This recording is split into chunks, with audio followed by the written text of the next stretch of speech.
Hello, fellow classmates, Instructor Peters. My name is Daniel Hagee. Today's video will be on Seth Rogen's address to Congress on Alzheimer's. This speech is rather interesting in that it was a political, motivational, informative, persuasive, and specialized speech. It was political because it was addressed to personnel within Congress. It was motivational in that he is a pop culture figure addressing an issue that is mostly blind to others. It was informative because not a lot of people know about what Alzheimer's is, and he discusses it a lot more. It was persuasive because Seth Rogen speaks about this topic not just to those just within Congress, but tries to get those in public watching to understand what Alzheimer's is and make them understand that more needs to be done in order to treat this disease. This is a specialized speech in that it revolves around a disease known as Alzheimer's. Seth Rogen gave this speech with notes at hand, so he did not conduct it extemporaneously. The speech I am about to give you is between Seth Rogen and Senator Tom Harkin.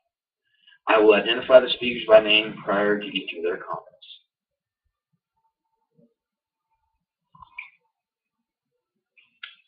Seth Rogen, thank you very much for having me. Mr. Chairman, ranking members, Jerry Moran, and the members of the subcommittee. I thank you for the opportunity to testify today and for the opportunity for me to be called an expert in something, because that's cool. I don't know if you know who I am at all. You told me you never saw Knocked Up. Chairman, so it's a little insult. Senator Tom Harkin. I want the record to know. Seth Rogen. It is very important, guys. Senator Tom Harkin. I want the record to know this is the first time I will wager. This is the first time in any congressional hearing in history that the words knocked up have ever been used. Seth Rogen. Boy, you're not going to like the rest of this then.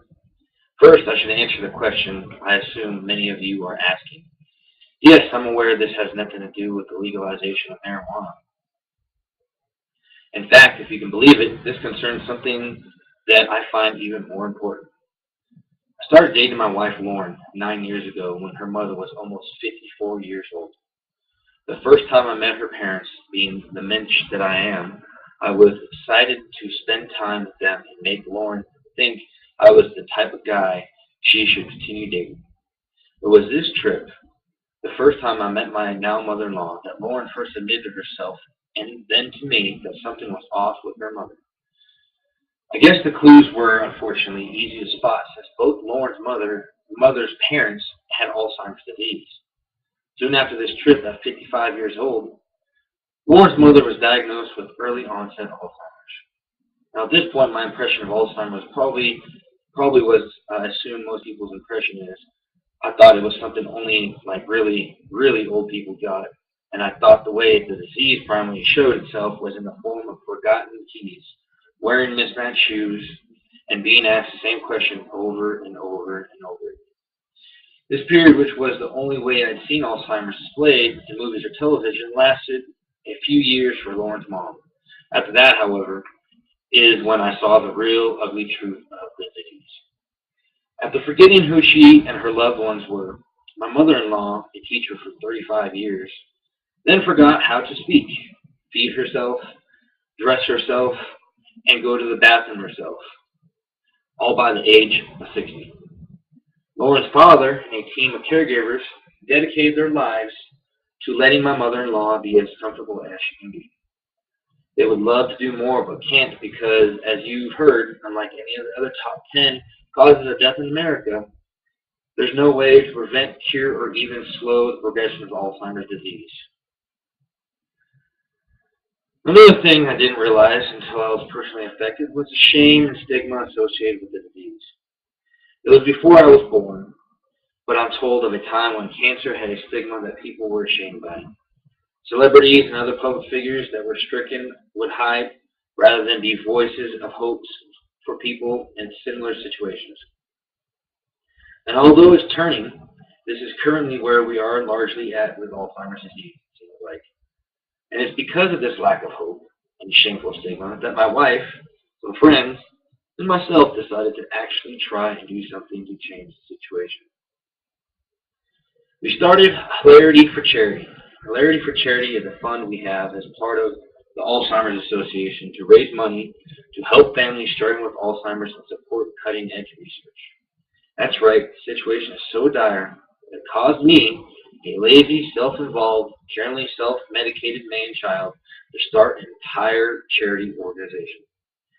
It was through this that we felt that we weren't just complaining there was nothing to be done, but actively taking steps to do something.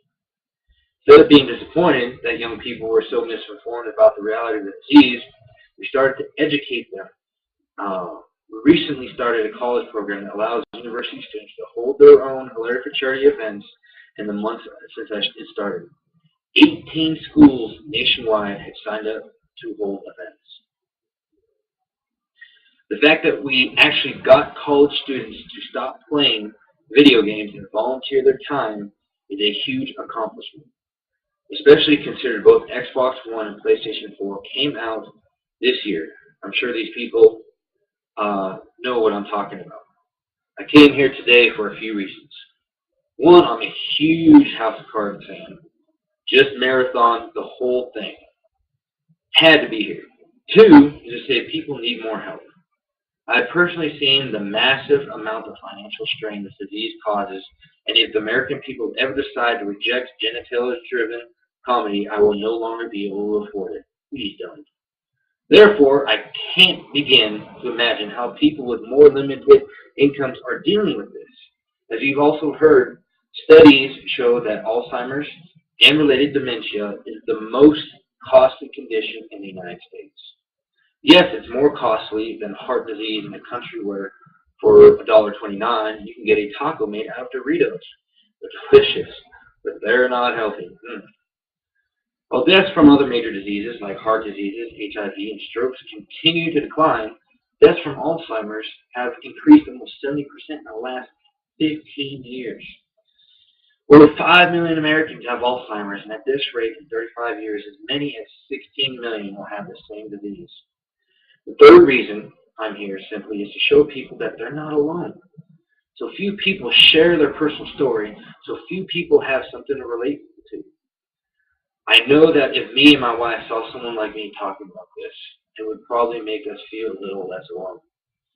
Americans whisper the word Alzheimer's because their government whispers the word Alzheimer's.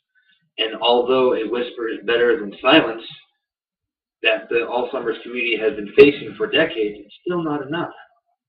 It needs to be yelled and screamed to the point that it finally gets the attention and the funding that it deserves and needs. I dream of a day when charity is no longer necessary and I can go back to being lazy. Self-involved man-child I was meant to be. People look to their government for hope, and I ask that when it comes to Alzheimer's disease, you continue to take more steps to provide some more.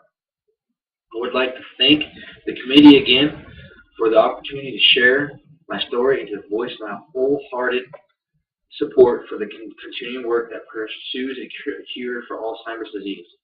Thank you very much, Senator Tom Harkin. Thank you, Mr. Rogan. That was great. That was very good, very good. Thank you, thank you. Students, Instructor Peters, that concludes my speech for this video. Again, it was on pop culture star Seth Rogen, who is an actor on numerous movies. He gave a speech and addressed members of Congress.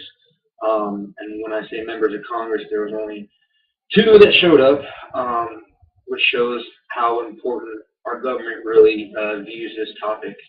But I found this speech to be very informational, political. It was specialized, and actually kind of motivated me to start understanding this a little bit more because according to him, there does seem to be an issue. That concludes my speech.